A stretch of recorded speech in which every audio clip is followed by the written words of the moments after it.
Route piégeuse avec pluie et feuilles mortes, les Cévennes, une fois de plus, constituent une étape très difficile.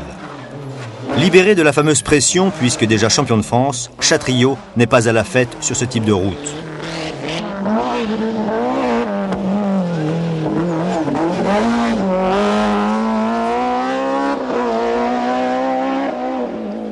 Auriol était venu avec la Lancia 16 soupapes, une légère sortie de route, et ce fut l'abandon dès le début du rallye.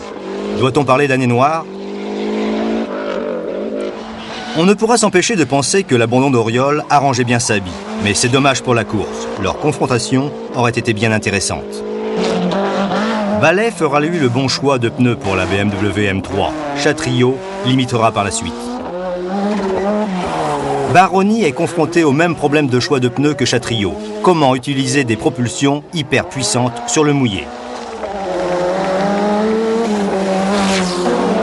Delecourt sera celui qui tirera le mieux son épingle du jeu en début de rallye.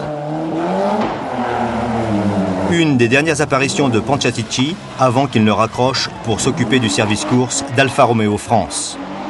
Saby réjouit. Sans incident et avec 4 roues motrices, il possède la voiture pour s'imposer. Dommage, c'est trop tard pour le titre. Sa Lancia retrouve son équilibre et peu à peu, il creuse l'écart avec Delecourt et Chatriot.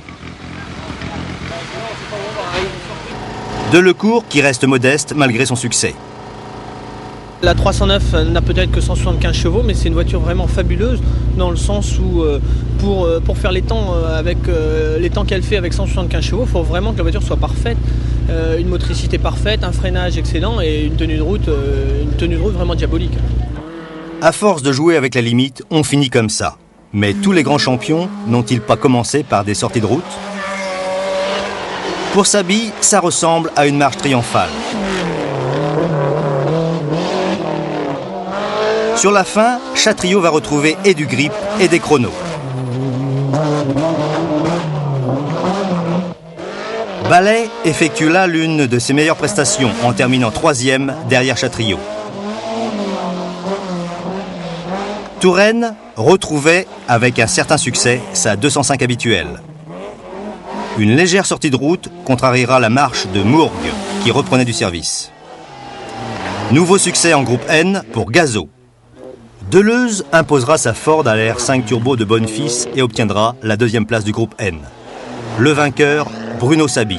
L'objectif, bien sûr, prioritaire, c'était de remporter le titre. On ne l'a pas eu. J'espère que le nombre de victoires nous consolera. On a gagné déjà 3 épreuves cette année, donc on n'a pas complètement raté notre saison. Je crois que beaucoup aimeraient avoir nos résultats.